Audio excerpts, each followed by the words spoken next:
ఇంకా చాలా స్కూల్స్లో స్టార్ట్ చేశాం. ఆ స్కూల్ పైనే కరెంట్ ఉత్పత్తి చేయడం, అక్కడ పడిన వర్షాన్ని భూగర్భ జలాలుగా మార్చడం, అక్కడ ఉండే వేస్ట్ కాంపోస్ట్గా మార్చడం, నెట్ జీరో కాన్సెప్ట్ కూడా తీసుకొని పిల్లల్ని ముందుకు తీసుకెళ్తున్నాం. రెసిడెన్షియల్ స్కూల్స్లో 10% డైట్ ఛార్జీలు పెంచి పిల్లలందరికీ పౌష్టికాహారం ఇస్తున్నాం. ఒక పక్క విద్య పైన, రెండవ పక్క ఆరోగ్యం పైన శ్రద్ధ పెట్టాం. తొందరలోనే ఆగస్టు నుంచి సంజీవిని హెల్త్ ప్రాజెక్ట్ వస్తుంది. ప్రపంచంలో ఉండి నాలెడ్జ్ని ఆరోగ్య విషయాల్లో మీ ఇంటికి తీసుకొచ్చి మీకు అందుబాటులో పెట్టే బాధ్యత ఈ ప్రభుత్వం తీసుకుంటామని మీ అందరికీ హామీ ఇస్తున్నా. ప్రతి ఒక్క పిల్లల్ని ఆ దృష్టితో ఆలోచిస్తున్నాం. ఎన్నో సంవత్సరాలుగా టాయిలెట్లు బాగాలేవు, నీరు సరిగా లేదు, ఆర్ఓ ప్లాంట్స్ లేకపోతే అవన్నీ కూడా రెక్టిఫై చేశాం. అన్ని స్కూల్స్లో చేశాం. ఈరోజు ఇక్కడికి వచ్చినప్పుడు టీచర్లందరినీ, రాష్ట్రంలో ఉండే టీచర్లందరినీ కోరుతున్నాం. ఈరోజు విద్యా వ్యవస్థకు వెన్నెముక ఉపాధ్యాయులు. తల్లిదండ్రులతో సమానంగా గురువును పూజించే దేశం మంది. నేను ఎప్పుడు కూడా ఉపాధ్యాయులకు సముచితమైన గౌరవిస్తూ వచ్చాను. ఎప్పుడో కౌన్సిలింగ్ పెట్టాం. ఒకప్పుడు టీచర్ ట్రాన్స్ఫర్ చేయాలంటే రాజకీయ నాయకుల దగ్గర తిరిగే పరిస్థితి. విముక్తి కల్పించాం. ఇప్పుడు ఎవరి దగ్గరికి పోయే పని లేదు. కౌన్సిలింగ్ ద్వారా ఈరోజు టీచర్స్ ట్రాన్స్ఫర్ చేస్తున్నాం. టీచర్లకి గౌరవం ఇవ్వాలి. సమాజంలో గుర్తింపు ఉంది. ఆ గుర్తింపుని శాశ్వతంగా ముందుకు తీసుకుపోవడానికి ముందుకు పోతున్నాం. ఈరోజు రాష్ట్రంలో ఉండే టీచర్స్ అందరినీ కోరుతున్నాను, ఇది మీ బాధ్యత. తల్లి తండ్రితో కలిసి ప్రతి ఒక్క విద్యార్థిని విద్యార్థుల్ని ఒక మంచి ప్రయోజకులుగా మనం తయారు చేస్తే మనం ముందుకు పోతాం. నేను డిఎస్సీలు పెట్టాను. గడిచిన ప్రభుత్వం 5 ఏళ్ళలో ఒక డిఎస్సీ పెట్టలేదు. నేను మొట్టమొదటి నుంచి కూడా మీరు చూస్తే 14 సార్లు డిఎస్సీలు పెట్టాను 16 సంవత్సరాల్లో. మొన్న కూడా ఇప్పటికి రాష్ట్రంలో ఉండే టీచర్లందరూ 1,96,619 పోస్టుల్ని నియమించాం. మొన్న నేను చూశాను 15,941 మంది. ఇప్పుడు నేను క్విజ్ పోటీ పెట్టాను, అక్కడికి పోయాను. ఈ ఏజెన్సీ ఏరియాలో ఎవరు టీచర్లు అంటే మొన్న నియమించిన డిఎస్సి నుంచి వచ్చిన ఉపాధ్యాయులే ఉన్నారని చెప్పి నేను మీకు తెలియజేస్తున్నా. ఇప్పుడు ఎక్కడా టీచర్ల కొరత లేదు. ప్రైవేట్ స్కూల్స్ కంటే బెటర్గా ఉన్నాయి. మంత్రి గారు కూడా ఎప్పుడు ఆలోచించి ఎప్పటికప్పుడు ఈ టీచర్లు ఎక్కడా ఇబ్బంది లేకుండా పోస్ట్ చేసే పరిస్థితికి వచ్చారు. నేను ఒకటే మీ అందరికీ విజ్ఞప్తి చేస్తున్నా, విద్యాశాఖ మంత్రిగా లోకేష్ గారు కానీ, ముఖ్యమంత్రిగా నేను కానీ, అదే మాదిరిగా ఎన్డీఏ భాగస్వాములైనటువంటి డిప్యూటీ సీఎం జనసేన అధినేత పవన్ కళ్యాణ్ గారు కానీ, ఇంకో పక్క ప్రధానమంత్రి నరేంద్ర మోడీ గారు, మేమందరం ఒకటే హామీ ఇచ్చాం మీకు.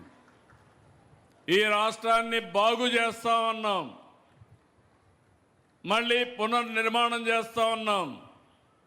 ఒక పక్క సంక్షేమాన్ని ఇస్తాం, ఒక పక్క అభివృద్ధి చేస్తాం, ఒక పక్క సుపరిపాలన తీసుకొస్తామని చెప్పాం. దాని ప్రకారమే ముందుకు పోతున్నాం. ఈరోజు మీరు చూస్తే 16,000 మంది టీచర్ ఉద్యోగాలు ఇస్తే 100% మెరిట్ ప్రకారం ఇచ్చాం.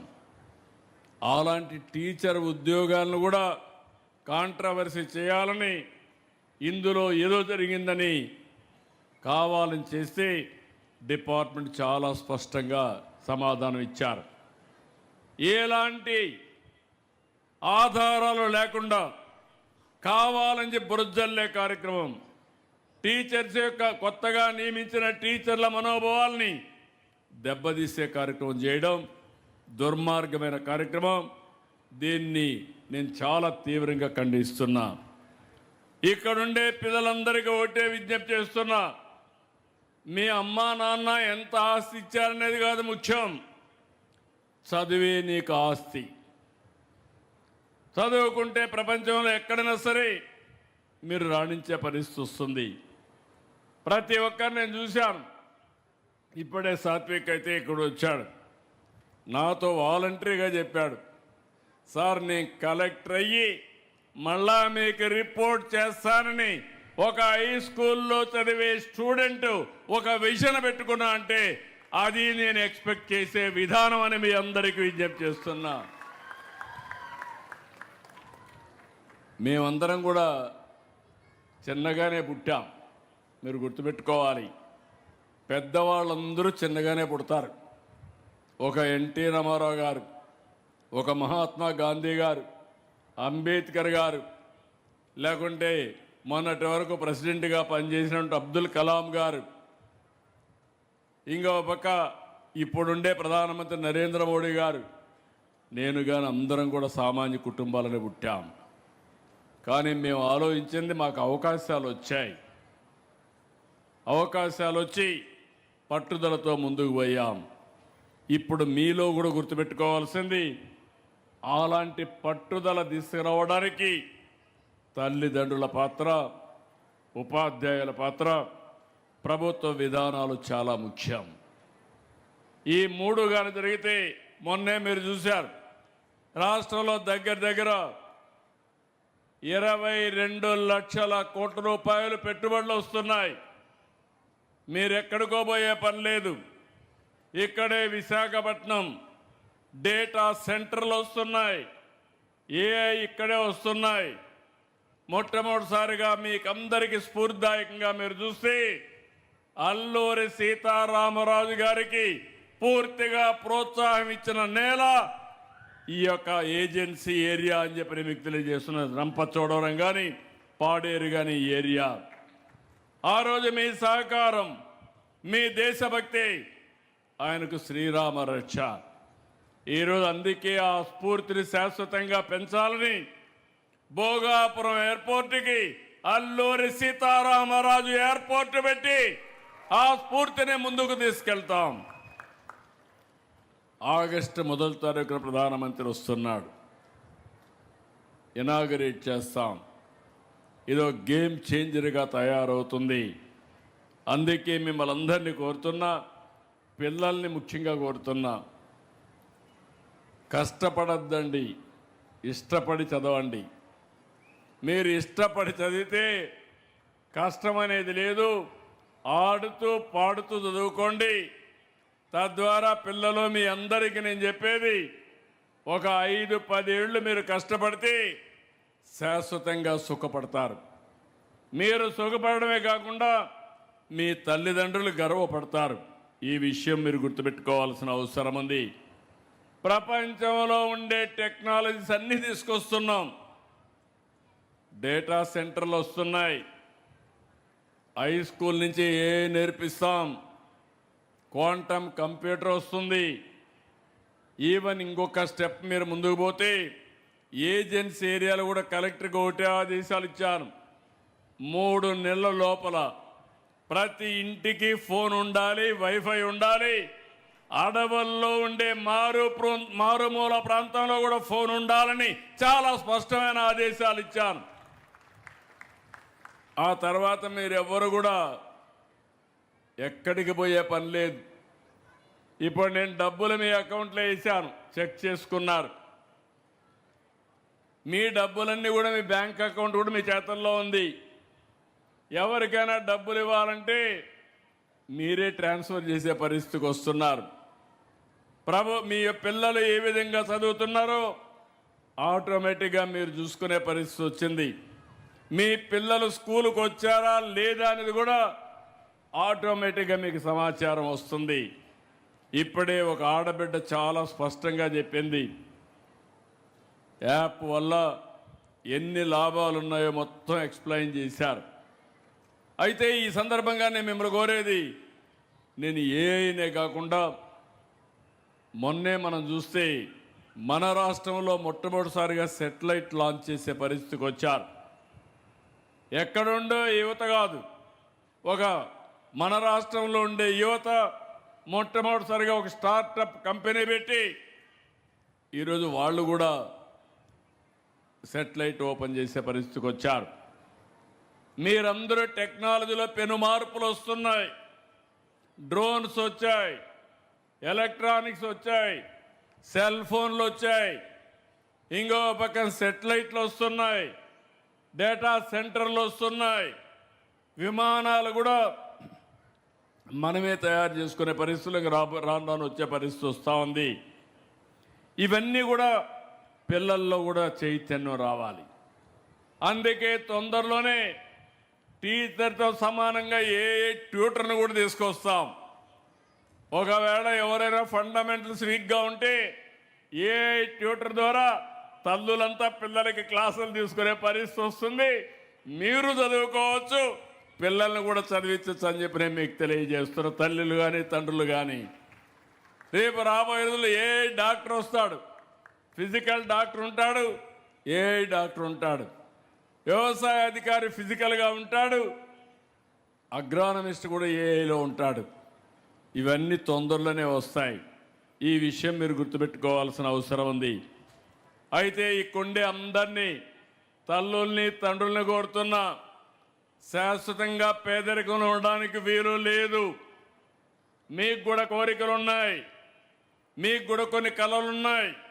అవన్నీ న్యాయం చేసే బాధ్యత, సాధించే బాధ్యత మేము తీసుకుంటాం.